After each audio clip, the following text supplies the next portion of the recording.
ان گنت بچے یعنی ten ager جو ارلی ٹینز میں ہوتے ہیں وہ نشے کے تجربات کر رہے ہوتے ہیں، سگریٹ اور چرس کا استعمال کر رہے ہوتے ہیں، اور ساتھ ایک بڑی واضح نشانی یہ ہوتی ہے کہ وہ اپنی تعلیم سے ہٹ گئے ہوتے ہیں۔ وہ اسکول ضرور جاتے ہیں جی لیکن کلاس میں جانے سے گھبراتے ہیں کیونکہ وہاں احتساب ہوتا ہے، ٹیچر پوچھتے ہیں، اس نے کام نہیں کیا ہوتا، اس کا کسی نہ کسی وجہ سے پڑھائی سے دل اچاٹ ہوتا ہے کیونکہ وہ کسی نہ کسی موڈ کی خرابی کا شکار ہوتا ہے۔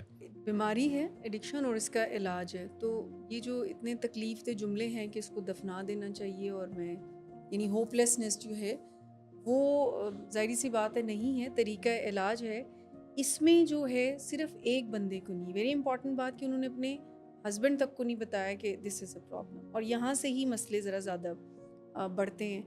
تو صرف ایک بندے کا کام نہیں ہے، یہاں پر ہم طریقہ علاج میں ایسے کیسز میں پوری فیملی کو انوالو کرتے ہیں۔ دیکھیں، ہائی اچیور ہونا جو ہے نا، جی یہ اس درد کو جنم دیتا ہے ہوں، جس کی وجہ سے لوگ نشے کی طرف جاتے ہیں۔ اکثر جو والدین مجھے بتاتے ہیں کہ ہمارے بچے نے او لیول میں اتنے ایز لیے ہیں یا اے لیول میں یہ کامیابی حاصل کی، اسٹریٹ ایز لیے ہیں، تو میں کہتا ہوں it's not a good news. ہوں، یہ ڈینجر زون میں ہے آپ کا بچہ، آپ خوش ہو رہے ہیں لیکن آپ کو اس کا کوئی دھیان رکھنا پڑے گا، ہوں، نگرانی کرنی ہوگی، یہ خطرے کے زون میں ہے۔ ہوں۔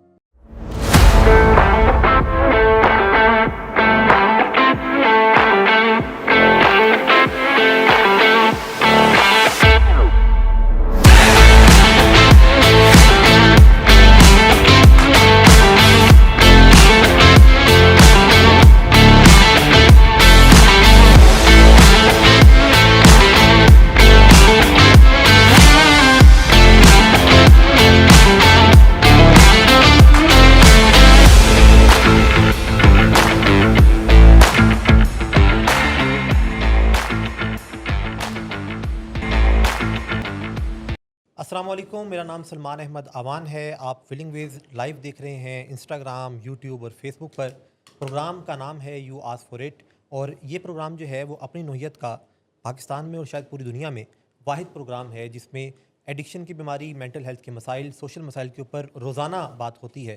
7 سے لے کر 9 بجے تک آپ یہ پروگرام جو ہے وہ دیکھتے ہیں، اور ہفتے میں یہ ڈیوائڈڈ اس طرح ہے کہ 3 مختلف شہروں سے آپ یہ پروگرام دیکھتے ہیں۔ جو پیر کا روز ہے، جو بدھ کا روز ہے، وہ اسلام آباد اسٹوڈیو سے آپ یہ پروگرام دیکھتے ہیں۔ ٹیوزڈے اور سیٹرڈے کو آپ لاہور اسٹوڈیو سے دیکھتے ہیں۔ تھرسڈے فرائیڈے کو آپ یہ کراچی اسٹوڈیو سے دیکھتے ہیں، اور جو اتوار کا روز ہے ڈاکٹرز انکلیو لاہور سے یہ پروگرام ہوتا ہے۔ تو بلا تعطل، بلا ناغہ روزانہ آپ یہ پروگرام دیکھتے ہیں اور اس سے فیضیاب ہوتے ہیں۔ آج چونکہ ہفتے کا روز ہے تو ہمارے ساتھ ڈاکٹر صداقت علی موجود ہوتے ہیں۔ آپ فاؤنڈر ہیں، سی ای او ہیں، ولنگ ویز کے ایڈکشن اسپیشلسٹ ہیں۔ پاکستان میں ایڈکشن سائیکیٹری کے بانی ہیں، کو 50 سال سے زائد کا عرصہ آپ کو ہوا اس فیلڈ میں، اور بے شمار ایسی کتابیں ہیں جن کے آپ مصنف ہیں، جن سے لوگ فائدہ اٹھاتے ہیں۔ 10,000 سے زیادہ آپ کی ویڈیوز ہیں جو کہ سوشل میڈیا پہ موجود ہیں، اور ان سے لوگ فیضیاب ہوتے ہیں، اپنی زندگیوں کو بدلتے ہیں، اپنے پیاروں کی زندگیوں کو بدلتے ہیں۔ ڈاکٹر صداقت علی، آپ کا بہت شکریہ۔ مس شمائلہ بطول ہمارے ساتھ موجود ہوتی ہیں۔ آپ ڈائریکٹر ہیں ولنگ ویز لاہور کے لیے، کلینکل سائیکولوجسٹ ہیں، ولنگ ویز کی ٹیم کا حصہ ہیں۔ 11 سال سے زائد کا عرصہ آپ کو ولنگ ویز کے ساتھ ہوا۔ مس شمائلہ، آپ کا بہت شکریہ۔ آج کا جو ہمارا ٹاپک ہے وہ نشے کی بیماری ہے۔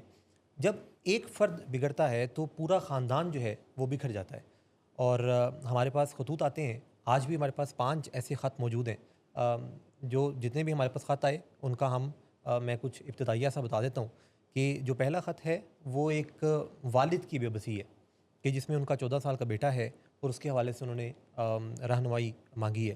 جو دوسرا خط ہے وہ ایک ماں کا دکھ ہے، ماں کا دکھ اپنی بیٹی کے بارے میں جو کہ یونیورسٹی گئیں اور اس کے بعد جو مسائل کا شکار ہیں، اس حوالے سے ہے۔ تیسرا خط ایک بیوی کا ہے، ان کے جو خاوند ہیں وہ ایک بڑے اعلیٰ افسر کے بیٹے ہیں، اور مسئلہ یہ ہے کہ نشے کی بیماری ہے، تشدد ہے، بے راہ روی ہے، اور ان کا ایک دکھ ہے۔ جو چوتھا خط ہے وہ ایک بیٹے کی طرف سے ہے جنہوں نے اپنی والدہ کے بارے میں رہنمائی مانگی ہے، جن کو نیند کی گولیوں کی ایڈکشن ہے۔ اور جو 5واں خط ہے وہ ایک بیٹی کی طرف سے لکھا گیا، جنہوں نے اپنے 22ویں گریڈ کے ریٹائرڈ افسر والد، ان کے حوالے سے جانا کہ کیا کیا جائے۔ اس کا باقاعدہ آغاز کرتے ہیں پہلے خط سے۔ پہلا خط میں پڑھ دیتا ہوں اور اس کے بعد پھر ہم اس کے اوپر گفتگو شروع کرتے ہیں۔ محترم ڈاکٹر صداقت صاحب، السلام علیکم۔ میرا دل بوجھ سے دبا ہوا ہے۔ میرا بیٹا صرف 14 سال کا ہے، لیکن اس نے وہ راہ چن لی ہے جو بربادی کی طرف لے جاتی ہے۔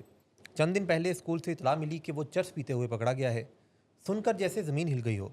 ایک پل تو یقین ہی نہیں آیا کہ یہ ہمارا بیٹا ہے۔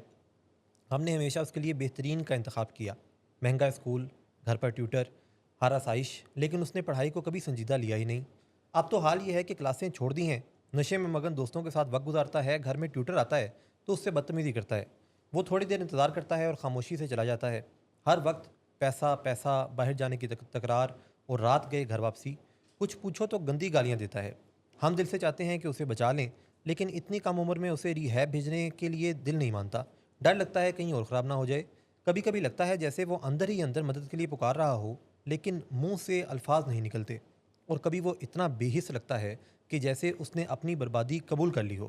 ڈاکٹر صاحب، ہمیں کوئی مالی پریشانی نہیں، لیکن جذباتی طور پر ہم بہت خستہ حال ہو چکے ہیں۔ براہ کرم رہنمائی فرمائیں، ہم کیا کریں؟ کیا اس نو عمری میں میرے بچے کا علاج ہو سکتا ہے؟ کیا ریہیب کے سوا کوئی علاج نہیں، یا ہم بہت دیر کر چکے ہیں؟ منتظر ایک بے بس باپ۔ سر میں اس میں اپنا چھوٹا سا انپٹ پہلے دوں کہ جو انہوں نے کہا کہ 14 سال کا ہے، کیا ریہیب کرانا جو ہے وہ مناسب ہوگا یا کوئی بے بسی کا سائن شو کیا۔ مختلف شکلیں ہوتی ہیں ٹریٹمنٹ کی، اور اس پرٹیکولر کیس میں مجھے لگتا ہے کہ پیرنٹس کی کاؤنسلنگ سے جی، یہ جو ہے اسٹیپ 1 آپ سمجھ لیں کہ دونوں والدین اگر کاؤنسلنگ میں آئیں، ان کو ہم گائیڈ کریں، اور ہم کرتے بھی ہیں یہاں پر اس طریقہ علاج کو اپلائی، اور جو کاؤنسلنگ ان سے ہو تو پھر وہ اپنے بچے کے ساتھ کریں۔ یعنی ضروری نہیں ہے کہ شروعات بچے کو ریہیب لانے سے ہی ہو۔ علاج کی یہ ایک فارم ہے کہ والدین کے ساتھ کاؤنسلنگ کی جائے، ٹھیک، وہ آگے اپنے لوڈ ون کے ساتھ کاؤنسلنگ کریں، یعنی اپنے بچے کے ساتھ، اور جس کے نتیجے میں پھر علاج کی راہ ہموار ہوتی ہے اور پھر بچہ بھی کاؤنسلنگ میں آنا شروع ہوتا ہے۔ تو کافی دفعہ اس وجہ سے علاج جو ہے وہ تاخیر کا شکار ہو جاتے ہیں کہ جی ہم کیسے اس کو لے کے جائیں، اور ینگ ایج میں خاص کر کے۔ تو اس میں جو طریقہ علاج ہے وہ فیملی سے شروع ہوتا ہے، یعنی پیرنٹس کو ٹرین کیا جاتا ہے، اور خاص کر کے ٹف لو پرنسپل سکھائے جاتے ہیں۔ وہ ہم آگے ڈسکس کریں گے کہ وہ ٹف لو پرنسپل کیا ہیں۔ سو والدین سے شروع کر کے کاؤنسلنگ، تو پھر بچے کو بھی علاج میں لایا جا سکتا ہے۔ سب سے اہم نقطہ اس میں یہ ہے کہ ان گنت بچے یعنی ٹین ایجر جو ارلی ٹینز میں ہوتے ہیں، وہ نشے کے تجربات کر رہے ہوتے ہیں، سگریٹ اور چرس کا استعمال کر رہے ہوتے ہیں، اور ساتھ ایک بڑی واضح نشانی یہ ہوتی ہے کہ وہ اپنی تعلیم سے ہٹ گئے ہوتے ہیں۔ وہ اسکول ضرور جاتے ہیں، جی، لیکن کلاس میں جانے سے گھبراتے ہیں کیونکہ وہاں احتساب ہوتا ہے، ٹیچر پوچھتے ہیں، اس نے کام نہیں کیا ہوتا، اس کا کسی نہ کسی وجہ سے پڑھائی سے دل اچاٹ ہوتا ہے، کیونکہ وہ کسی نہ کسی موڈ کی خرابی کا شکار ہوتا ہے۔ جی، تو ایسے بچے جو کہ 13-14 سال کی عمر میں ہوتے ہیں، جی، ان کے بارے میں عام طور پر یہ سوچا جاتا ہے کہ اگر ہم ان کو ریہیب میں بھیج دیں گے تو یہ وہاں دوسرے مریضوں سے کچھ اور بری باتیں سیکھ کے زیادہ خراب ہو کر زیادہ خراب ہو جائیں گے۔ ایکچولی تمام والدین کا ایک بین الاقوامی وہم ہے کہ دوسرے بچے جو ہیں نا خراب ہیں، اور اکثر اپنے بچے کو کہتے رہتے ہیں کہ یہ تم خراب بچوں کے ساتھ نہ ملا کرو۔ جی، ان کے لیے یہ سوچنا بڑا مشکل ہے کہ ان کا اپنا بچہ خراب ہے، کیونکہ ان کے بچے کے بارے میں دوسرے بچوں کے والدین بھی ایسا ہی سوچ رہے ہوتے ہیں۔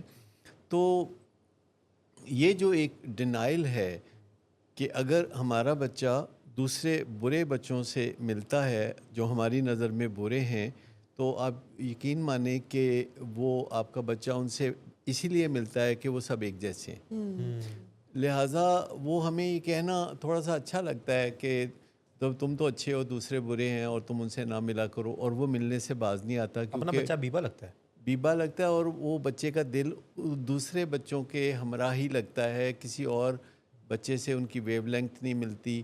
تو ایک تو یہ بات ہے کہ جو بھی بچے ہمارے پاس 13, 14, 15 سال کی عمر کے بچے بھی ریہیب میں رہے ہیں، اور ہم نے دیکھا ہے کہ وہ پورے پکے پیٹھے ہوتے ہیں، ان کو ساری ان باتوں کا پتہ ہوتا ہے جو کہ آپ تصور بھی نہیں کر سکتے جی، کہ اس عمر میں بچوں کو پتہ ہوگا، کیونکہ نشے کی بیماری میں سے جو گزرنے کا عمل ہے وہ تمام برائیوں کا مشاہدہ کروا ہی جی دیتا ہے یہ عمل.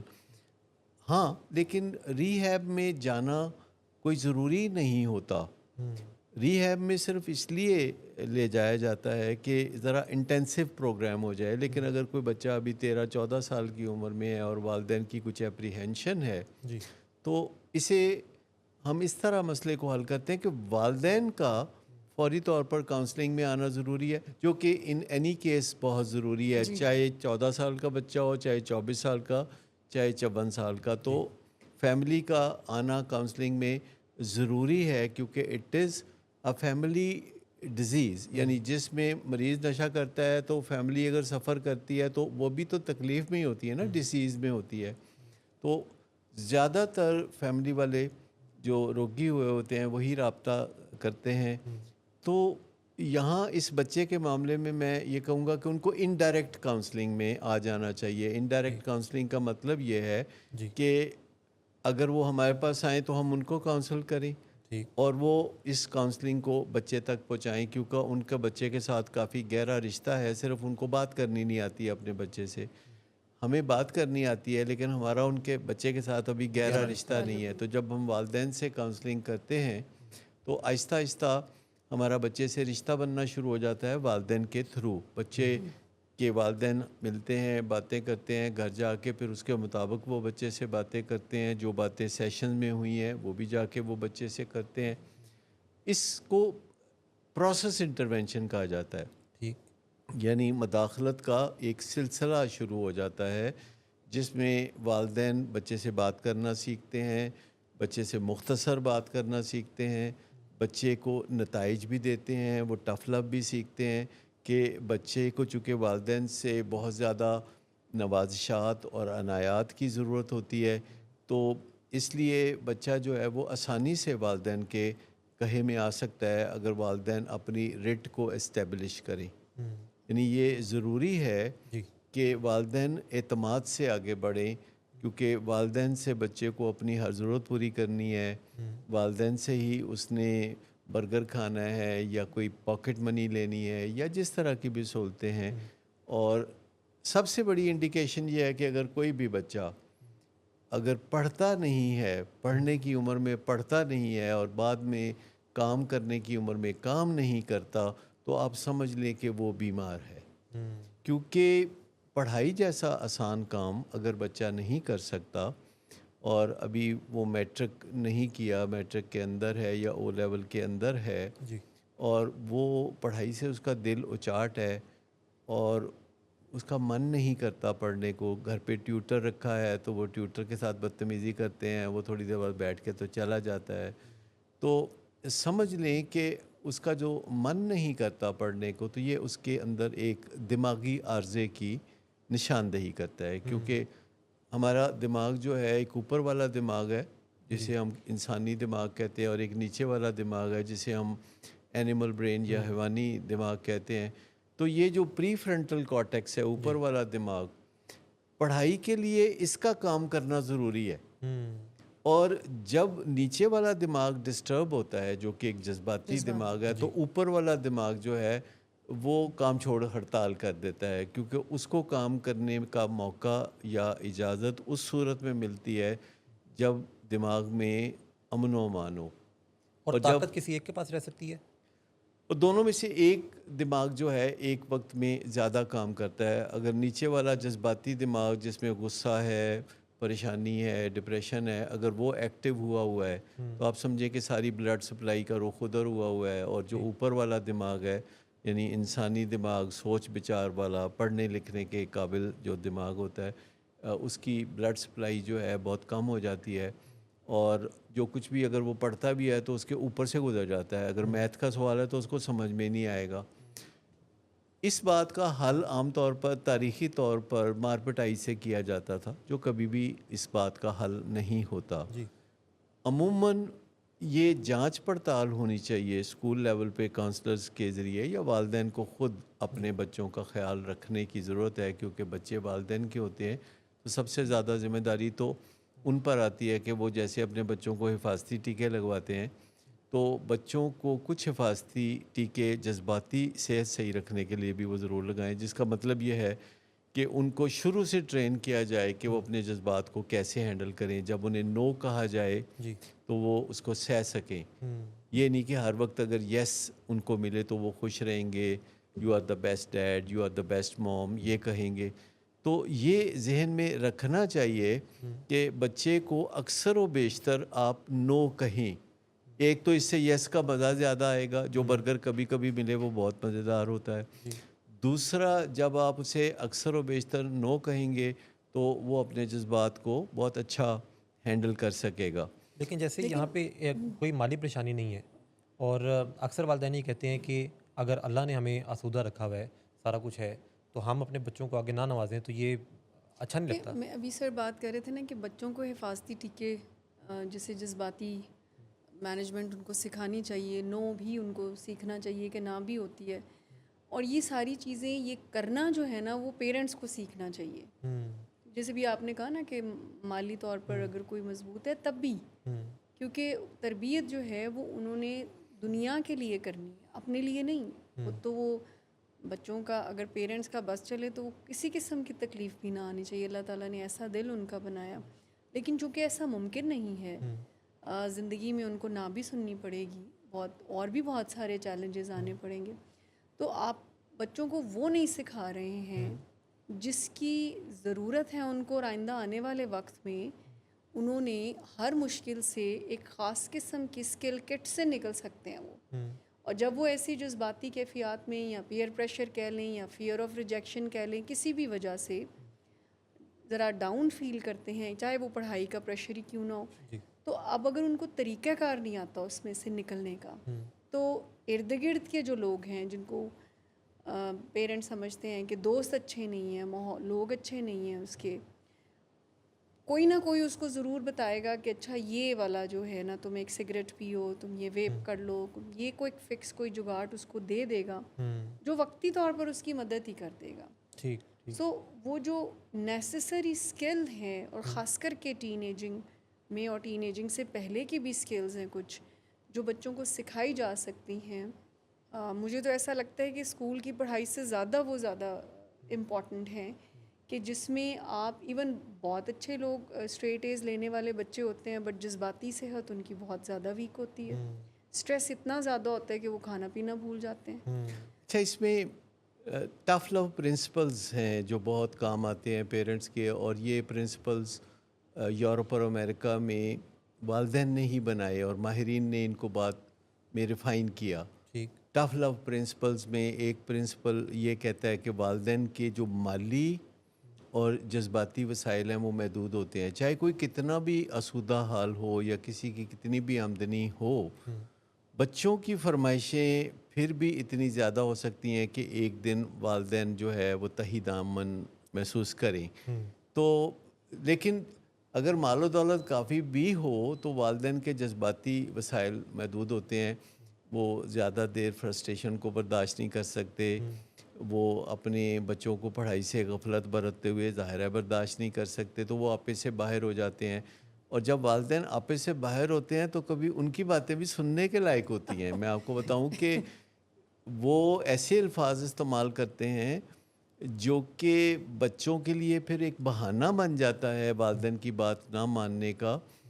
ہم سب بھی اس کا شکار ہوتے ہیں کہ کسی سے غصے میں جب بات کرتے ہیں تو برے برے الفاظ جو ہیں وہ سامنے آ کھڑے ہوتے ہیں اور کہتے ہیں مجھے استعمال کرو، مجھے استعمال کرو.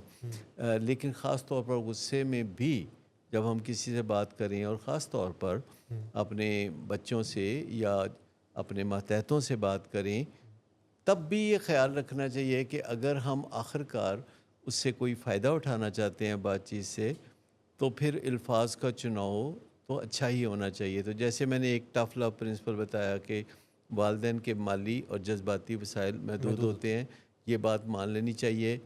اور بچوں کے سامنے بہت ابتدائی سٹیج پر ہی شیخی نہیں مارنی چاہیے. والدین جب برگر لے کے دے رہے ہوتے ہیں اور بچے خوش ہوتے ہیں تو کہتے ہیں تم فکر نہ کرو، تمہارے لیے ہم ہر طرح حاضر ہیں، تم کچھ بولو تو صحیح. بس تم اول آؤ پھر دیکھو ہم تمہارے لیے کیا کرتے ہیں اور کل کیا کریں گے اور پرسوں تمہارے لیے کیا کریں گے اور اگلے سال یا 10 سال بعد کیا کریں گے. تو والدین بھی کافی سبز باغ دکھا رہے ہوتے ہیں, خاص طور پر دور کے ڈھول چونکہ سہانے ہوتے ہیں تو وہ زیادہ بجاتے ہیں. سر ایک بہت ہی امپورٹنٹ اور رانگ میسج جو پیرنٹس کی طرف سے جاتا ہے کہ لین دین کا رشتہ نہیں بنتا. ہمیشہ گیونگ اینڈ پہ جب پیرنٹس رہتے ہیں اور پیرنٹس کو بھی یہ لگتا ہے کہ دس از آور رسپانسبلٹی, اور ان ریٹرن جب چلیں بہت چھوٹی ایج میں, بچپن میں تو شاید اس طرح سے نہ کر سکے, لیکن گروئنگ ایج میں اور پھر ٹین ایجنگ پھر اڈلٹہڈ پیرنٹس کو بھی واپس دیکھو اس کو لینے ہم کی عادت. مسیحا ٹریپ کہتے ہیں کہ والدین جو ہیں جنرلی بھی اپنی لائف میں مسیحا بننا چاہتے ہیں, ہر ایک کے درد کا درما کرنا چاہتے ہیں, کیونکہ ہمیں بچپن میں بتایا گیا ہے لب پہ آتی ہے دعا بن کے تمنا میری, زندگی شمع کی صورت ہو. مطلب بہت ساری باتیں ہم وہ بچپن میں ہی سیکھ لیتے ہیں, وہ میرا کام غریبوں کی حمایت کرنا. ہاں, تو مطلب یہ جو ہمارا ایک مسیحا ٹریپ ہے جسے مسیحا ٹریپ بھی کہتے ہیں, تو اس میں والدین یا کوئی بھی ہمیں کوئی بھی ملتا ہے تو کوئی بھی اپنی کوئی درخواست پیش کرتا ہے کہ اس کو یہ مشکل ہے یا یہ بات ہے, تو ہمارے لیے یہ کہنا کافی مشکل ہوتا ہے کہ میں خود تو کچھ نہیں کر سکتا, اللہ آپ کی مدد کرے یا آپ کوشش کیجئے یا آپ محنت کیجئے. جو بھی بندہ کوئی نہ کوئی اپنی مالی مشکل بیان کرتا ہے یا کوئی اور مشکل بیان کرتا ہے تو ہم کود پڑتے ہیں. بچوں کے ساتھ تو یہ ڈیفینیٹ ہے کہ بچوں نے کچھ کہا اور والدین اس میں کود پڑتے ہیں. میں ابھی ریسنٹلی ایک ہائرنگ کے پروسیس میں گزر رہا تھا جس میں ایک بہت سینئر سائیکیٹرسٹ کو میں ہائر کرنے جا رہا تھا, اور ان کی گفتگو میں ہر تیسرا چوتھا فقرہ میرے بیٹے کا او لیول ہو جائے گا تو پھر یہ ہو جائے گا. تو یعنی کئی موقعوں پہ بات ہوئی ان کے لیے جو اپرچونیٹیز ڈسکس ہو رہی تھیں ولنگ ویز میں, جو کہ ان کی ہائرنگ کے سلسلے میں تھیں, تو اس میں جب بھی کوئی اپرچونیٹی ان کے سامنے رکھی گئی کہ یہ بھی ایک پاسبلٹی ہے یا وہ بھی ایک پاسبلٹی ہے, تو ان کے منہ سے پہلی بات یہ نکلتی تھی کہ وہ میرا بچہ جو ہے نا, جو اس کا جب او لیول ہو جائے گا نا 2 سال بعد تو پھر ایسا سوچا جا سکتا ہے. اچھا, اب یہ بڑی قابل تعریف سی بات لگتی ہے کہ آپ ایک مرکز کائنات بنائے ہوئے ہیں. اب اس بچے کو بھی اللہ توفیق دے کہ کل کو وہ جب اس کے والدین بڑھاپے کی منزلوں کی طرف چل رہے ہوں اور وہ اپنے والدین کی قربانیوں کی وجہ سے اعلیٰ تعلیم یافتہ ہو کے گریڈ 22 کا کہیں افسر لگا ہو تو وہ اپنے والدین کو یاد رکھے, یا وہ بھاگ کے امریکہ جانے کی بجائے پاکستان میں والدین کے ساتھ رہنا پسند کرے, جو کہ آپ جانتے ہیں کہ اب ایسا کم ہوتا ہے. جیسے جانوروں کے بچے آہستہ آہستہ ڈرفٹ وے کر جاتے ہیں تو انسانوں کے بچے بھی کر جاتے ہیں, پرندے تو کر ہی جاتے ہیں, کیونکہ ان کا سافٹ ویئر والدین کے لیے بڑا شارٹ لیوڈ ہوتا ہے, ٹائم لکھا ہوتا ہے اس پہ. پرندوں کے اندر ایک سافٹ ویئر ہوتا ہے جو کہ چند ہی ہفتوں کا ہوتا ہے, اور یہ ان کا عروج ہے کہ وہ انڈیپینڈنٹ ہو جاتے ہیں. اس کے بعد وہ سافٹ ویئر ایکسپائر کر جاتا ہے, اٹ ڈزنٹ ورک, وہ اتنا ہی ہوتا ہے. تو دوسرے جانوروں میں بھی ایک ایسا ہی سافٹ ویئر ہوتا ہے جو خاص طور پر ماں کے ساتھ اٹیچمنٹ اور والد کے ساتھ بھی تھوڑی بہت, تو لیکن وہ پھر ایکسپائر کر جاتا ہے. پر انسانوں میں جو ہسٹوریکلی وہ جو سافٹ ویئر ہے وہ اب چینج ہو رہا ہے کہ والدین کا اور اولاد کا رشتہ جو ہے ٹیمپریری ہے, اور جو ہی بچے تھوڑے بڑے ہوں گے تو وہ پھر کر کے اڑ جائیں گے.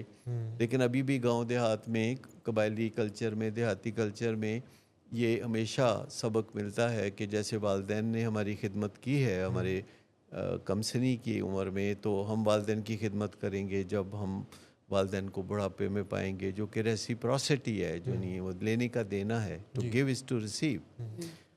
ان حالات میں یہ جو مسیحا ٹریپ ہے, یہ جو جس پہ بڑی شد و مت سے کام ہو رہا ہے یورپ اور امریکہ میں کہ لوگ اس میں سے نکلیں, یعنی ان کے ذہن میں کہیں ہوتا ہے جیسے حضرت عیسیٰ کی صفات میں تھا کہ وہ مردے کے اندر جان بھی ڈال سکتے تھے, وہ ہر کسی کو مصیبت میں نکال سکتے تھے, مصیبت میں سے باہر جی نکال سکتے تھے.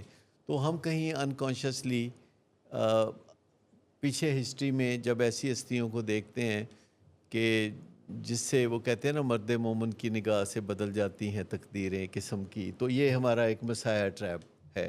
بچوں کے معاملے میں یہ عروج پہ ہوتا ہے کہ اگر خود پیٹ بھر کے روٹی نہ بھی کھائیں تو بچوں کو ضرور کھلائیں گے. میں نے دیکھا ہے کہ والدین اپنا گھر بیچ کے بچوں کو باہر پڑھنے کے لیے بھیج دیتے ہیں, بالکل اور بچے بعد میں ہنس کے دکھا دیتے ہیں. وہ جیسے وہ کہتے ہیں نا قرض ہنسنا ہوتا ہے ایک, کہ جب کوئی واپسی کا تقاضا کرے تو ہنس کے دکھا دیتے ہیں. یہ قرض ہنسنا ہے. یہ قرض ہنسنا ہے. ہاں, تو اسی طریقے سے تعلقات میں بھی ہوتا ہے کہ وہ ریسیپروکل نہیں ہوتا, لین دین نہیں ہوتا. والدین بڑی شرم محسوس کرتے ہیں, بلکہ کہہ بھی دیتے ہیں کئی دفعہ, بچوں کی بےزتی اس میں بڑی ہوتی ہے, کہتے ہیں ساڈے لیے کچھ نہ کرو, اپنے جوگے ہو جاؤ. سر آئی مطلب تھنک یہ جو ہے بہت ہی توہین آمیز جملہ ہے, جی بجائے اس کے کہ یہ کہنے کے کہ دیکھو ہم تمہارے لیے اتنا کچھ کر رہے ہیں, تو ہم توقع رکھ رہے ہیں کہ تم بھی ہمارے لیے کچھ کرو گے. مجھے زندگی میں بڑی اس بارے میں بڑی مشکلات پیش آئیں جب میں لوگوں کو بالکل کھرے انداز میں کہہ دیتا ہوں کہ دیکھو بھائی یہ لینا دینا ہے. یہ اور بات ہے کہ میں آپ کو ایک چیز دوں گا تو آپ نے واپسی میں کوئی اور چیز دینی ہے. اگر میں آپ کو روپیہ پیسہ دوں تو آپ نے مجھے اطمینان قلب دینا ہے, آپ نے مجھے فخر و انبساط دینا ہے, آپ نے اپنی نظروں میں میرے لیے پیار اور محبت اور احترام رکھنا ہے. تو کوئی بھی بندہ جو میرے ساتھ کسی بھی ریلیشن شپ میں ہے وہ مجھے کہتے ہیں نہیں نہیں آپ بہت مہان ہیں, اب آپ نے واپسی میں کوئی توقع مجھ سے نہیں رکھنی, جزاک اللہ, آپ کو اللہ جزا آپ کو دے. اللہ اجر دے. تو میں کہتا ہوں وہ ٹھیک ہے, اللہ میرا بھی اتنا ہی رشتہ دار ہے جتنا کہ آپ کا ہے, بلکہ میرا زیادہ ہے. تو آپ جو ہے میرے ساتھ اپنا حساب جو ہے وہ براہ راست رکھیں. آپ یہ نہیں کہ میں کچھ کرتا ہوں تو آپ کہتے ہیں جزاک اللہ, تو وہ اپنی جگہ ٹھیک ہے, لیکن میری توقعات آپ سے بھی ہیں, کیونکہ میں اللہ سے بہت زیادہ توقعات رکھتا ہوں, پر اللہ کے بندوں سے بھی بہت توقعات رکھتا ہوں, کیونکہ سنرجی یا توانائی کا جو اشتراک ہے وہ بہت کارآمد چیز ہے. تو والدین کو یہ مسائل ٹریپ سے نکلنے کی ضرورت ہے. جی اب یہ بچہ جی جو کہ 14 سال کا ہے, 14 سال کی بالکل. ابھی اسے فوری طور پر کوئی ریہیب میں آنے کی ضرورت نہیں لگتی. جو امکانات کی دنیا مجھے سامنے نظر آ رہی ہے وہ یہ ہے کہ والدین اگر کاؤنسلنگ میں آ جائیں. اچھا, اب اسی سے جڑتا ہوا سوال ہے, یعنی میں نے کیونکہ کمنٹ سیکشن بھی کھولا ہوا ہے, تو محمد اویس میر صاحب ہیں, انہوں نے یہ جب خط پڑھا تو لکھا کہ تو کیا ایک اچھے امپیکٹ کے لیے ریہیب سے آؤٹ ڈور ٹریٹمنٹ میں آنا ٹھیک ہوگا؟ تو اس کے اوپر اگر رہنمائی وہ فرمائیں. بعد آؤٹ ڈور ٹریٹمنٹ میں ہی آئیں گے. میں تھوڑا واضح کر دیتا ہوں کہ بچے کا فوری طور پر اس وقت ریہیب میں آنا ممکن نہیں, کیونکہ وہ گالیاں دیتا ہے, بوٹا گالیاں نکالتا ہے. تو اس وقت فوری طور پر تو یہ ہو نہیں سکتا, لیکن اگر والدین کاؤنسلنگ میں آ جائیں تو بچے کے اندر 30% سدھار تو فوری طور پر اس خبر سے آ جائے گا کہ میرے والدین جو ہے کوئی چارہ کر رہے, کوئی سفر شروع ہو گیا, کوئی کام شروع ہو گیا ہے. تو یہ خبر جو بریک کرنا ہے بچے کے ساتھ وہ بھی ایک بڑی اہم چیز ہوتی ہے. پہلے ایک سیشن میں تو ہم سکھاتے ہیں کہ آپ آ گئے ہیں کاؤنسلنگ میں, تو اب یہ خبر بچے سے کیسے بریک کرنی ہے کہ اس سے کچھ نکلے. تو مطلب وہ کہتے ہیں کہ ہم کاؤنسلنگ میں جا رہے ہیں, یہ خبر کی پہلی سرخی ہے. جی اور پھر اپنے بچے کو کہتے ہیں کہ کاؤنسلنگ میں ہم اپنی وجہ سے جا رہے ہیں, جی ہمیں تکلیف ہے, جی اگرچہ وہ تکلیف تمہارے طرز عمل کی وجہ سے ہے. یہ تیسری بات ہو گئی, تیسری خبر ہو گئی. چوتھی یہ ہے کہ ہم نے تمہیں کہا تھا کہ تم اپنے راستے بہتر کر لو, لیکن تم نے ہمیں ریلیف نہیں دیا. جی تو ہم نے سوچا کہ تم سے ہمیں ریلیف نہیں ملا تو ہم براہ راست اپنی اس اصلی درد کو تھوڑا کم کر لیں. جی تو یہ ایک نیوز بریک ہو گئی.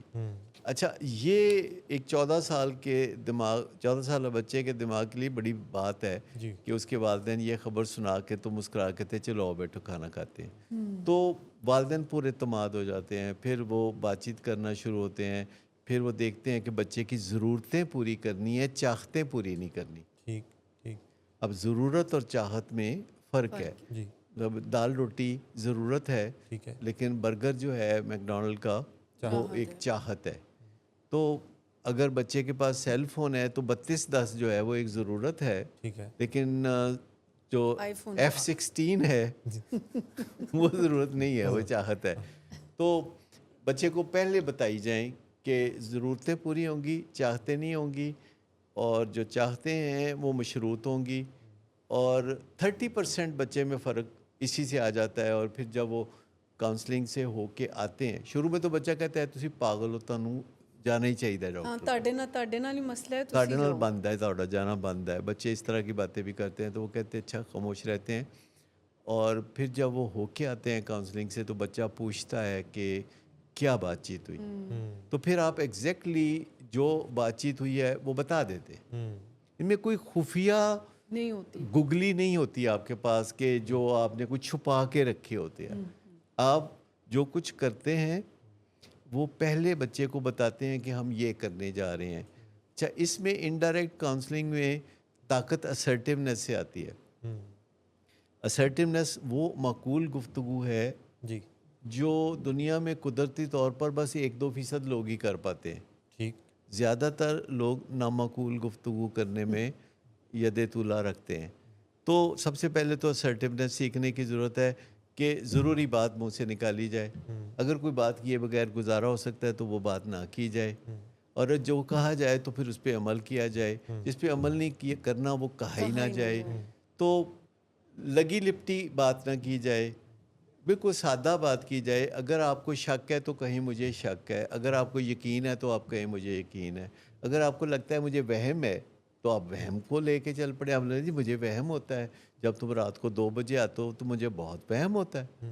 اگر آپ کے پاس کوئی انفارمیشن نہیں ہے تو آپ کیجول انداز میں بات کرتے ہیں. آپ ایبسلیوٹائز نہیں کرتے، آپ ایبسلیوٹلی ناٹ نہیں کہتے. جی. مطلب آپ گنجائش رکھتے ہیں اس میں ڈیلیوری کو، بات جو ہے تھوڑی سی اگلے بندے تک آسانی سے پہنچ جائے. جی. آپ کہتے ہیں، پہلے کہتے ہیں کہ میرا خیال ہے کہ یوں کرنا چاہیے آپ کے ساتھ. اچھا، اگلا بندہ کہتا ہے ابھی خیال ہی ہے، خاص ری ایکشن نہیں دیتا، تو آپ کہتے ہیں کہ میں نے سوچا ہے کہ ایسا ہی کرنا چاہیے. پھر آپ کہتے ہیں میں ایسا ہی کروں گا، لیکن آج سے نہیں کروں گا، یہ میں 9 مئی سے کروں گا. ہم ایک ہوتے ہیں نا یادگار دن ہوتے ہیں جس میں جو لوگ کوتاہیاں جی. کرتے جیسے ہیں. اب 9 مئی یا منڈے یا ٹیوزڈے جو بھی. ہاں، لوگ کچھ بھی کہہ سکتے ہیں، کوئی دن 16 مئی کہہ لیں، 26 نومبر کہہ لیں، کچھ بھی کہہ لیں. یعنی ایک ڈیسائیڈڈ ٹائم. تو ایک کہتے ہیں کہ کچھ مارجن ہے آپ کے اپنے آپ کو بہتر بنانے کا. تو اس میں پہلے میں آپ کو بتا دیتا ہوں کہ آپ کا یہ جو پاکٹ منی والا سلسلہ ہے، یہ 1 مہینے بعد اس کے اندر یہ خطرات پیدا ہو رہے ہیں. IMF بیچ میں کود پڑا ہے، تو اس میں نہیں ہوگا یہ، یا ویسا نہیں ہوگا، یا ویسا نہیں ہوگا. تو یہ ساری باتیں کرتے کرتے آپ بچے کے اوپر جو ٹف لو پرنسپلز ہیں یا ایگزیکٹو سکلز کا استعمال کرتے ہوئے بچے کو ایک راہ راست کی طرف لا رہے ہوتے ہیں. اور آپ سوچ سمجھ کے بات کرتے ہیں، بچے کی کسی حرکت پہ ریئیکٹ نہیں کرتے، رسپونڈ کرتے ہیں. ہر چیز تھوڑی پرو ایکٹیولی کرتے ہیں. ایٹ دی 11th آور نہیں کرتے، ایٹ دی 7th آور کرتے ہیں. اور اپنے والدین ہونے کی ڈگنیٹی کو پرزرو کرتے ہیں. آپ والدین ہونے کے ناطے ذمہ دار ہیں کہ اپنی اولاد سے بات کرتے ہوئے اپنی عزت و توقیر کا خیال رکھے. یہ اللہ تعالیٰ نے جو آپ کو عہدہ تفویض کیا ہے کہ آپ کو والدین کے عہدے پہ بٹھا دیا ہے، تو پھر آپ اگر اولاد سے اپنی عزت نہیں کرواتے تو یہ اس کی پوچھ ہوگی. اچھا، اس میں جو بھی آپ نے کوشچن کیا نا کہ یہ انڈور اور آؤٹ ڈور والی بات، جی. یعنی یہ ایک ایجوکیشن ہے جو ہم دے رہے ہیں کہ کیس کے مطابق، کیونکہ ری ہیب کے بارے میں لوگوں کی بہت ساری مس انڈرسٹینڈنگز بھی ہیں. تو ایسے کیس میں جہاں پر اس طرح کے معاملات ہیں، بہت 12-14 سال کا بچہ ہے، والدین اس کو ڈائریکٹ ری ہیب میں نہیں کرا سکتے، this is the form of the treatment جس کو انڈائریکٹ کاؤنسلنگ، جسے پروسیس انٹرونشن کہتے ہیں، کہ جو پیرنٹس کو سکھائے جاتے ہیں کچھ اصول، کچھ رویے، کچھ طریقہ کار جو کہ وہ اپنے بچے پہ اپلائی کرتے ہیں، جس کے نتیجے میں کچھ بہتری تو آنا شروع ہو جاتی ہے before coming directly into the treatment بچہ، اور کچھ جو ہے وہ پھر اس کی راہ ہموار ہو جاتی ہے. تو وہ خود بھی ون فائنڈ ہے. بہت دفعہ ہم نے ایسے ٹریٹمنٹ فارمیٹ میں یہ دیکھا کہ کچھ ہی ٹائم کے بعد جو ہے بچہ کہتا ہے کہ جی مجھے بھی لے کے جائیں، میں بھی دیکھنا چاہتا ہوں. کیوریس ہو جاتا ہے. کیوریس ہو جاتا ہے. اور پھر وہ اور یہ لازمی آ کوئی جاتا ہے۔ بڑی انٹینسیو کاؤنسلنگ نہیں ہوتی، اس میں ویکلی آنا ہوتا ہے، تو کچھ پھر کریکولم ہوتا ہے جو اسٹرکچرڈ کریکولم ہوتا ہے، پرنسپلز ہوتے ہیں جن کو سمجھنا ہوتا ہے، لٹریچر پڑھنا ہوتا ہے، اور پھر اگلی سٹیج پہ یہ تو شروع میں کچھ کام 1 to 1 ہوتا ہے فیملی کے ساتھ، پھر جو ہی فیملی شیم سے نکلتی ہے، تھوڑا کانفیڈنس لیتی ہے، تو پھر وہ دوسرے ایسے والدین کے ہمراہ ٹریننگ میں بیٹھ جاتے ہیں جو ان سے ذرا آگے ہوتے ہیں اور کچھ کامیابیاں حاصل کر چکے ہوتے ہیں، اور وہ بتاتے ہیں. اسے ہم سٹیک ہولڈر سیشن کہتے ہیں، ٹھیک جو کہ سٹیک ہولڈر سیشن جو ہیں ہمارے پھر یوٹیوب پہ بھی آتے ہیں. جی مزے کی بات یہ ہے کہ ہمارا سارا کام جو ہے وہ پبلک کے سامنے ہم کرتے ہیں، زیادہ تر کام ہم لائیو کرتے ہیں، جیسے یہ شو بھی لائیو ہو رہا ہے. جی لوگ ہمیں واٹس ایپ پہ بھی میسج بھیجتے ہیں یا ہمیں فیس کمنٹ بک سیکشن پہ میں بھی ان باکس بھیجتے میں ہیں. کافی میسیجز آتے ہیں. ان سے ہمیں اندازہ ہوتا رہتا ہے کہ وہ ہماری بات چیت کو کتنا سمجھ پا رہے ہیں. اور تھوڑا مشکل ہوتا ہے کیونکہ ہم جو باتیں کر رہے ہوتے ہیں یہ کامن سینس کی باتیں نہیں ہوتی. جی یعنی میں کئی دفعہ کہتا ہوں، لوگوں کو سمجھ نہیں آتا کہ مجھے 50 سال ہو گئے کام کرتے ہوئے ایڈکشن کے فیلڈ میں نے اپنی کبھی کامن سینس سے اپنی عقل دانش کچھ بھی اپنے خاندانی یہ رسوم و رواج کسی چیز کو کبھی استعمال نہیں کیا، کیونکہ اس کا میرے کام کاج سے کوئی لینا دینا ہی نہیں ہے. کامن سینس کا بیماریوں کے علاج سے کچھ لینا دینا نہیں ہے. بیماریوں کا علاج ایک سائنٹیفک پروٹوکول ہوتا ہے جو کہ ساری دنیا میں طے ہوتا ہے، ڈیسائیڈ ہوتا ہے، پھر وہ دنیا میں پھیلایا جاتا ہے. جی اس میں اپنی مرضی سے کچھ کرنا، کامن سینس کے تحت کچھ کرنا، جس سے بڑا فوری ایگریمنٹ مل جاتا ہے. اگر آپ کامن سینس کی بات کریں گے تو ہر بندہ ہاں جی بڑی تیزی سے وہ متفق ہو جائے گا. تو میرا بھی تجربہ ہے کہ جو وقت گزرتا رہا اب مجھے لوگوں کو باتیں سمجھانا پڑتی ہیں، باقاعدہ تفصیل سے بتانا پڑتا ہے، ایویڈنس دینی پڑتی ہے. جبکہ 50 سال پہلے میں جو کہتا تھا کہتے ہیں ہاں جی ہے ہی ہے، اور میں کہتا ہاں جی تسی ٹھیک کہہ رہے ہو. کیونکہ وہ بھی کامن سینس سے آپریٹ کر رہے ہوتے تھے، میں بھی کامن سینس سے آپریٹ کر رہا تھا. اور اسی دوران اس 50 سال میں نشے کی بیماری کے علاج میں بہت خوبصورتیاں آئیں، جیسے کارڈیالوجی میں آئیں، جیسے ڈائبٹیز میں آئیں، یا کینسر کے علاج میں آئیں. تو پچھلے 50 سال پیوٹل رہے ہیں ہر بیماری کے علاج کے معاملے میں. ویسے بتائیں آج وقفہ شفقہ کوئی نہیں لینا؟ وقفہ ہے، بلکہ میں وہی سوچ رہا تھا کہ مقابلہ جو ہے وہ سخت ہے، یعنی وقت کم ہے اور 4 خط بھی ہیں. تو وقفے پہ چلتے ہیں. وقفے سے واپس جب آئیں گے تو یہ خط نمبر جو 2 ہے، ایک ماں کی جو بے بسی ہے، اس کے اوپر پھر ہم بات کرتے ہیں. تو ایک وقفے سے واپس آتے ہیں خط نمبر 2 کے ساتھ. Welcome back. ہم واپس آ گئے اور خط نمبر ہے 2. محترم ڈاکٹر صاحب، میری بیٹی میری دعاؤں کا حاصل آج میرے لیے ایک ایسا راز بن چکی ہے جسے چھپاتے ہیں تو دل ٹوٹتا ہے اور بتاتے ہیں تو شرم سے ڈوب مرنے کو دل چاہتا ہے. بڑی امیدوں، بڑی خوشیوں اور بڑے فخر کے ساتھ ہم نے اسے ملک کی سب سے بہترین یونیورسٹی میں داخل کروایا، لیکن وہاں جا کر اس نے وہ دنیا چن لی جو نہ عزت دیتی ہے نہ سکون. آج وہ نشے کی عادی ہو چکی ہے، اور صرف نشہ نہیں، بد زبانی، بغاوت، مادر پدر آزادی میں بھی ہر حد پار کر لی ہے. ذلت اس کی شناخت بن چکی ہے. یونیورسٹی میں سب اسے ایزی کہہ کر بلاتے ہیں. کبھی اسے سمجھانے کی کوشش کریں تو طوفان کھڑا کر دیتی ہے. میں نے یہ بات اس کے والد تک کو نہیں بتائی. وہ مجھے شٹ اپ کہتی ہے. یہ میری زندگی ہے، میں جو مرضی کروں. یہ الفاظ اب روز کا معمول ہیں. دوستوں کے حلقے میں زیادہ تر مشٹنڈے ہوتے ہیں اور وہ ان کے ساتھ بے جھجک ہو کر جفیاں ڈالتی ہے اور کہتی ہے امی آپ اولڈ فیشن ہیں، آپ کو کچھ پتہ نہیں ہے. رات کو دیر سے گھر آنا، دروازے کو پیٹنا اور پھر غصے میں دھمکانا کہ زیادہ تنگ کیا تو میں واپس ہی نہیں آؤں گی. ایک ماں ہونے کے ناطے یہ سن کر میری سانس رک سی جاتی ہے. کمرے کی حالت ایسی گندی کہ جیسے سڑک کے کنارے بہت بڑا ڈسٹ بن ہو. سگریٹ، لائٹر، دوائیوں کے خالی ریپر اور ہر طرف بکھرا ہوا سامان. اس کی آنکھوں میں ایک عجیب خالی پن ہے، جیسے وہ خود کو کھو چکی ہو اور جو کچھ بچا ہے وہ سب کچھ بھی کھونا چاہتی ہو. ڈاکٹر صاحب، میں کبھی اس کی آنکھوں میں محبت دیکھا کرتی تھی، اب فقط بغاوت ہے. کبھی وہ ماں کی گود میں سر رکھ کر سوتی تھی، اب وہ میری موجودگی سے چڑھتی ہے اور کہتی ہے ماں تم مر کیوں نہیں جاتی؟ کیا وہ واپس آ سکتی ہے، یا پھر وہ دلدل میں اتر چکی ہے؟ کیا وہ پھر سے ایک ایسی بیٹی بن سکتی ہے جس پر کبھی مجھے فخر تھا، یا مجھے خود کو یہ سمجھا لینا ہوگا کہ میری بیٹی مر چکی ہے، بس اسے دفنانا باقی ہے؟ دیکھیں، جیسے ابھی ہم شروع میں بھی بات کر رہے تھے کہ بیماری ہے ایڈکشن اور اس کا علاج ہے. تو یہ جو اتنے تکلیف دہ جملے ہیں کہ اس کو دفنا دینا چاہیے اور میں یعنی ہوپ لیسنس جو ہے وہ ظاہری سی بات ہے نہیں ہے. طریقہ علاج ہے اس میں جو ہے صرف ایک بندے کو نہیں. ویری امپورٹنٹ بات کہ انہوں نے اپنے ہسبینڈ تک کو نہیں بتایا کہ دس از اے پرابلم, اور یہاں سے ہی مسئلے ذرا زیادہ بڑھتے ہیں. تو صرف ایک بندے کا کام نہیں ہے. یہاں پر ہم طریقہ علاج میں ایسے کیسز میں پوری فیملی کو انوالو کرتے ہیں. اس کے لیے ایک پروٹوکول ہے, خاص کر کے ایک پروگرام ہے جس کو ہم انٹرونشن ڈیٹا کہتے ہیں. اس کا مقصد جو ہے مریض کے اندر آگاہی پیدا کرنا ہے اور علاج کے لیے ہاں کو لانا ہے. اور یہ ایک سٹرکچرڈ پروگرام ہے جس میں فیملی کو سکھایا جاتا ہے کہ وہ کیسے اپنے جذبات کو قابو میں رکھتے ہوئے پیار سے فیکٹس بتاتی اور اپنی فیلنگز بتاتی ہے. مطلب اس کو آئینہ دکھاتی ہے الزام لگائے بغیر, ڈانٹ ٹپٹ کے بغیر. تمام فیملی ممبر ایک خاص انداز سے ان سے بات کرتے ہیں جو کہ ان کی علاج سے نہ کو ہاں میں بدلتے ہیں, جس کے نتیجے میں پھر وہ علاج کی طرف آتے ہیں اور پہلے سے ہی ریہیب کا انتظام کیا ہوا ہوتا ہے. سو ایسے کیسز میں جو سب سے بڑی رکاوٹ بنتی ہے وہ یہ ہے کسی کو نہ بتانا. اس میں اس کے علاوہ کہ جب بتایا نہیں جاتا تو اس کا مطلب یہ نہیں ہے کہ فادر کو پتہ نہیں پتہ ہوگا. نہیں ہوگا, ایسا ہو نہیں ہو نہیں سکتا, سکتا. کیونکہ جس قسم کے طوفان گھر میں اٹھتے رہتے ہیں, جی گھر کے ملازموں کو, گھر کے افراد کو, ہمسایوں کو, رشتہ داروں کو, سب کو پتہ ہوتا ہے, لیکن سب ایک دوسرے کو امبیرسمنٹ سے بچانے کے لیے ایسے ظاہر کرتے ہیں کہ جیسے ان کو کچھ پتہ نہیں ہے. لیکن چہرے بول رہے ہوتے ہیں. اور کچھ دھمکیاں بھی ہوتی ہیں ایسے پیشنٹ کی کہ اگر آپ نے کسی کو بتایا تو میں ایسا کر لوں گی, ویسا کر لوں گی.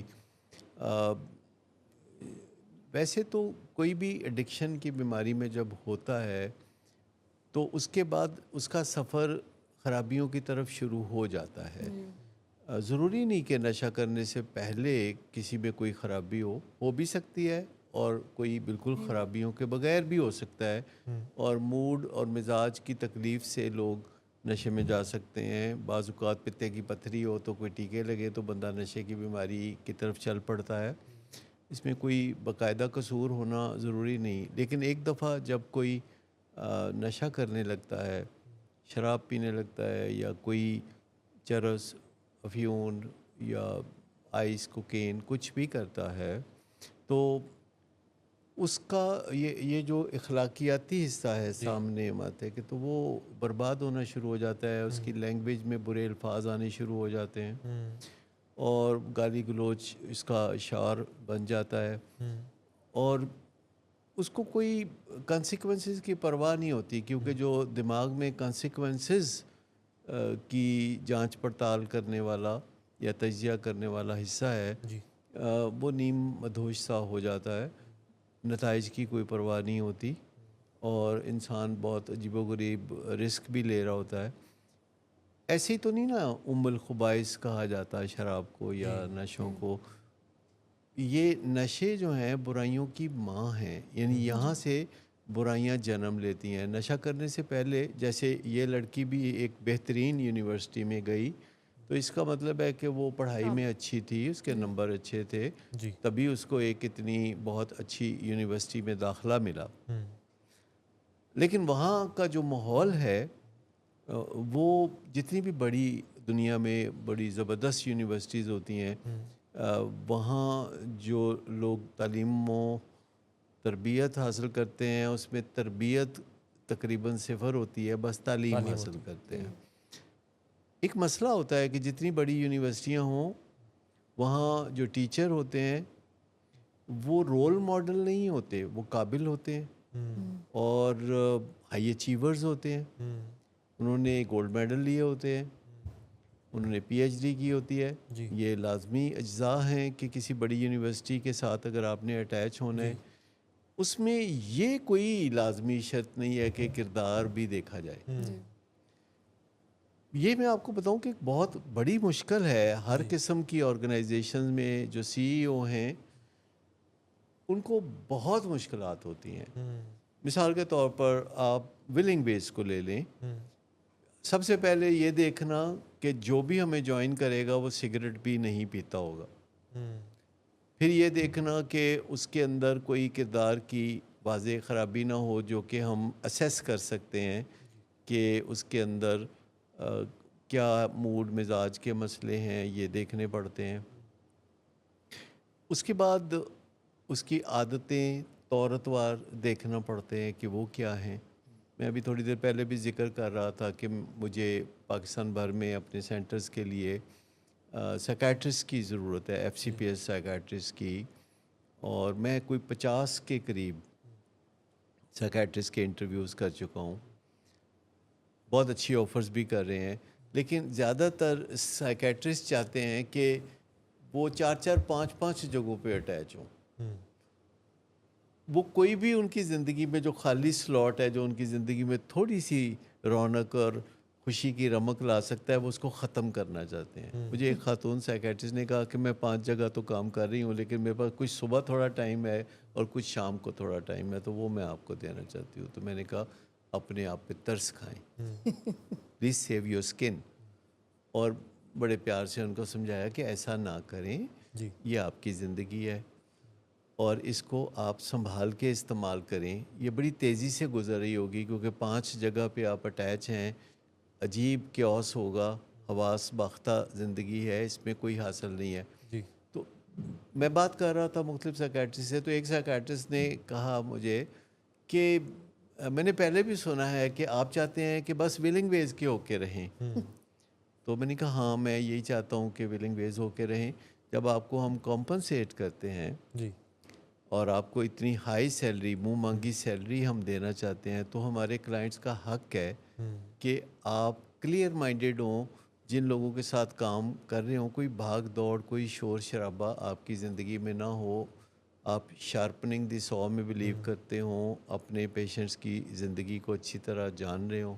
کہتے پھر بھی بتائیں کہ آپ یہ کیوں چاہتے ہیں, یہ تو بڑی پوزیسونیس ہے وغیرہ وغیرہ. میں کہا نہیں, اب آپ یہ بات کہہ رہے ہیں تو میں آپ کی آسانی کے ساتھ ہی سمجھا دیتا ہوں کہ یہ جو ڈاکٹر ایک جگہ سے زیادہ کام کرتے ہیں, میں ان کو ناجائز تعلقات سمجھتا ہوں. بس اس کے بعد پھر ان کو میری بات سمجھ میں آ گئی. میں نے کہا کہ دیکھیے یہ بڑا ہی سنجیدہ کام ہے, یہ میڈیسن کی دنیا میں سب سے مشکل کام ہے جسے آپ ایڈکشن ٹریٹمنٹ کہتے ہیں. اس سے کچھ آسان سائیکیٹری ہے جو کہ بہت مشکل ہے, اس سے کچھ آسان پھر سرجری ہے, پھر اس سے کچھ آسان میڈیسن ہے. تو یہ ایک خیال کو بدلنا ہے آپ نے, بالکل, اور اس کے لیے ضروری ہے کہ جس نے کسی کے خیال کو بدلنا ہے اس کے خیالات اس بھی کے اپنے درست خیالات جو ہیں وہ ٹھیک ہی ہوں, نیک ہوں. نیک ہونے سے ہمارا مقصد کوئی مذہبی نیک نہیں ہے, بلکہ روحانی طور پر نیک ہو کہ وہ آج ہیئر اینڈ ناؤ میں اچھے کام کرنا چاہتا ہو, اور یہ سمجھ کے اچھے کام کرنا چاہتا ہو کہ اچھے کام جو ہیں اپنا انعام خود ہوتے ہیں. اور وہی اونلی سلوشن ہے, یعنی وہی ڈیزائرڈ ہیں, اس کے علاوہ اچھا, کچھ اگر اچھے کام کا اچھا ریوارڈ اس کے لیے نہیں, اچھے کام کا خود یہ چیز کہ میں اچھا کام کر رہا ہوں, یہ کام اچھا. ری ہیب ایک ایسی مقدس سی جگہ دنیا میں ہے, اور ری ہیب ایک نئے خوبصورت امیج کے ساتھ دنیا بھر میں ابھر رہی ہیں کہ ری ہیب ایک ایسی مقدس جگہ ہے کہ جہاں اگر کسی بندے نے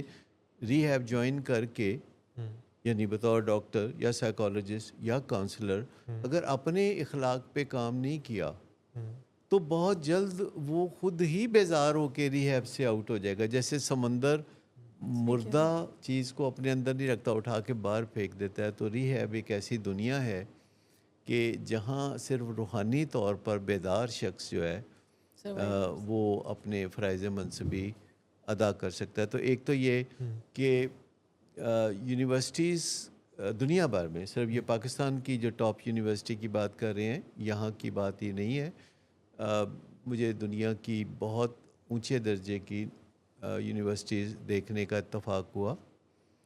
میں نام نہیں لینا چاہتا کیونکہ وہ بڑی نیک نام یونیورسٹیز ہیں, لیکن وہاں کا مسئلہ نمبر 1 جو ہے وہ ایڈکشن ہے, جس کے نتیجے میں بے راہ روی آتی ہے. پہلے نہیں ہوتی, لیکن لوگ پی ایچ ڈی ہو جاتے ہیں, لوگ بڑے نامی گرامی ہو جاتے ہیں, امیر ہو جاتے ہیں, امیر بھی ہو جاتے ہیں, لیکن ان کا سکون کھو جاتا ہے اور ان کے اندر جو ہے تکلیفیں ہوتی ہیں. آپ زیادہ تر ایسے لوگوں کو دیکھیں گے کہ وہ زندگی کے ساتھی کے ساتھ بھی زیادہ دیر نہیں چل سکتے، اور جو ان کی زندگی بڑھتی ہے آگے وہ میزریبل ہوتے ہوئے اس دنیا سے جی جاتے ہیں۔ تو قابل ہونے کا مطلب یہ نہیں کہ کردار بھی اچھا ہے، لیکن میں یہ کہتا ہوتا ہوں کہ قابل ہونا چاہیے، جی پر پہلی پرائرٹی تو کردار کے معاملے میں ہے۔ اور کردار کے معاملے میں یہ نہیں کہتا کہ ہم پرفیکٹ ہوں یا کوئی پرفیکٹ ہو۔ کردار کے معاملے میں صرف یہ ہے کہ آپ کی نیت تو ہونا کہ میں اچھے رستے پہ چلوں، آپ کا رخ تو صحیح رخ ہونا، صحیح آپ کعبے نہ جائیں لیکن رخ تو کعبے کی طرف رکھیں نا۔ لیکن اگر کوئی بندہ رخ ہی اپنا غلط رکھتا ہے جی اور اس کا شعار ہی یہی ہے کہ اس نے کوئی جگاڑی لگانے ہیں اور کوئی اپنے کردار پہ کام نہیں کرنا، تو کم از کم ولنگ ویز تو ایسے لوگوں کی جگہ جی ہے نہیں، کیونکہ یہاں لوگ آتے ہیں خوبصورت سانچوں میں ڈھلتے ہیں، ان کے یہ پیغام روشنی ان کے گھر تک جاتی ہے، اور لوگ 20 25 30 سال بھی گزارتے ہیں، اور بعض اوقات ان کے اندر کوئی نہ کوئی کیڑا پھر بھی باقی ہوتا ہے خرابی کا، اور وہ روحانی بیداری نظر نہیں آ رہی ہوتی، اور بعض اوقات وہ کوئی ایسا کام کر بیٹھتے ہیں جس سے کہ ان کی زندگی کو داغ لگ جاتا ہے۔ تو ڈٹرجنٹ ملتے ہیں بازار سے بہت، لیکن کردار کے داغ دھونے والا ڈٹرجنٹ کوئی نہیں ہوتا، اس کے لیے روحانی بیداری کی ضرورت ہوتی ہے۔ تو یہ جو بچی ہے اس کو ریسکیو کیا جا سکتا ہے، ریکلیم کیا جا سکتا ہے، ٹھیک کیونکہ اس میں ایک مرض بھی ہے جسے بائیپولر ڈس آرڈر کہتے ہیں، جس میں ایسے حالات میں پڑھ کے موڈ اور مزاج کے اتار چڑھاؤ ہو جاتے ہیں، بے باکی آ جاتی ہے، جی اور اس میں دواؤں کا بھی کردار ہے۔ لیکن سب سے پہلے ان کو اپنے خاندان کو اکٹھا کرنے کی ضرورت ہے، شیم سے نکلنے کی ضرورت ہے۔ لیکن وہ کہتے ہیں نا، بارش کا پہلا قطرہ تو ماں بن گئی، جی اس نے زبان کھول دی، اور سب سے پہلے اپنے خامد سے ہمیشہ ہر بات کرنی چاہیے۔ میاں بیوی کو ہمیشہ ایک دوسرے سے بچوں کے بارے میں شیئرنگ کرنی چاہیے، اور یہ ڈکوسلا کہ مجھے پتہ ہے لیکن تم بتانا کہ مجھے نہیں پتہ، جیسے کہ میرا روب رہے، یہ چیزیں جو ہے نا، یہ کامن سینس کی چیزیں نہیں چلتی۔